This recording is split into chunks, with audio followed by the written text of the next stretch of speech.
Daysville will be continuing our What If the World Went Wrong series, and we're starting in World War IV has turned to the Russian advantage, with Russia seizing the initiative and pushing the West back with its allies. And ECOWAS has fallen apart, and the war in China advances are made. And well, the goal is to try to take control of the sources of the different rivers, with a pushback in Vietnam, with Indonesian forces landing in the Philippines to block off supported, and Russian Siberian troops are now landing in northern Japan Island, with control being taken, and a landing on the main island seizes some initiative.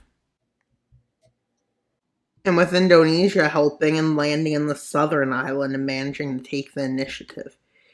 With Indonesia having fallen, and this island having fallen, the war seems inevitable to be a defeat by the Republican government.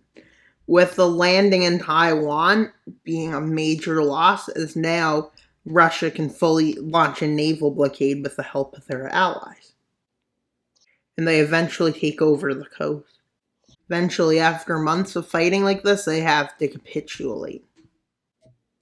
With the West needing to have an initiative go well. But one problem. The capture of Warsaw has happened, with the Russians seizing the city of Warsaw. Well, it's a big surprise. And in the Balkans, it's going bad. Unlike World War III, where they did well, it looks like the World Treaty Organization hasn't fought well enough.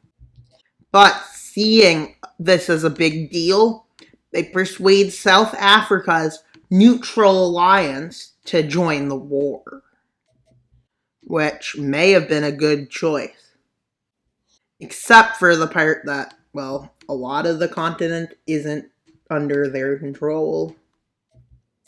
With the first nation to fall being Gabon, which is mad about having lost land. And with the Western forces arriving in this area, they have one flaw. At this point, a naval blockade has been built, protecting Australia and New Zealand and the Pacific Islands, which shouldn't be involved, because I don't know which is which. But yeah. They launch a naval landing with the help of the Chinese country, support from China, and the help of the Indian puppets, which really are really countries, but they're independent, but they're controlled by Russia and allies. With them managing to take the northern part of Australia, but Australian resistance makes this a costly battle and a costly effort, costly campaign. The Australian campaign has become, with the forces struggling to adapt to the area. And an attempt to get down to its capital fails, with a counterattack happening in right here, pushing them back a bit. And in the south, they get pushed back a bit. Why did they get pushed back? Because, well, they did. And the landing in New Zealand has occurred, leading to more of their control being led over the land. And even Australia is starting to lose land in the area that matters, as Melbourne has fallen. And then they lose their capital, Canberra, and then they lose. I think that's the order the cities go in Australia. Melbourne, Canberra. And now they come from the north, with them launching an invasion here with the goal of seizing Perth, which I think is over here. And then they take the rest of the coast. And well, now, I guess, and the emus overthrow the rest and decide to surrender. Well, that's actually a joke. But anyways, with this being their goal is now to take over Europe, seeing as that would lead to good. And Ireland supposedly was sending resources to the Eastern Front, so Russia declared war on them. And they move into the Nordics faster than they should.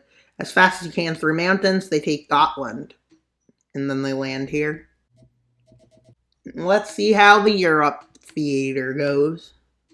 Well, this one manages to get behind Stockholm. And with the Battle of Stockholm having broke out, Stockholm has fallen. And the scary thing is, despite setting up defensives and everything, they're struggling to hold back. And this loss even leads to the fall of Copenhagen, which quickly leads to the fall of Hamburg. And while in the south, Zagreb gets seized in Budapest, and Bratislava in Vienna. And Germany is unable to help hold these countries back, leading to a cutoff there, a movement into Italy, but a decision to invade Germany, with a quick capture of Berlin. Well, not really quick, but anyways. With a management by France and allies to hold them at the Rhine. Which, yeah. The managing to hold them at the Rhine.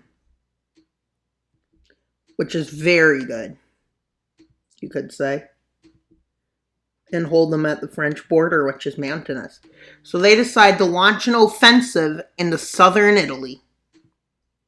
What do I mean by that? Well, the Egyptian forces helped them launch a northern, the Mesopotamian more so, an Iranian. Mesopotamia, with the help of Iran, launches a successful invasion of southern Italy, which leads to a quick collapse of these fronts. Even San Marino falls, because San Marino, for some reason, ended up in this war. And while Rome falls, and while the country starts falling, with France trying to hold an offensive, it's almost impossible, because France is trying to hold defensive there. With a breakthrough in the front in the south, in the front, as they quickly manage to take Lisbon and quickly take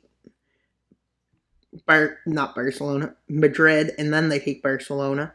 And quickly after this, the fall of, well, Spain has occurred.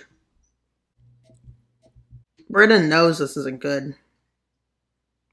With France is having a breakthrough in the north, France manages to hold after losing Paris, as they refuse to give up to tyranny.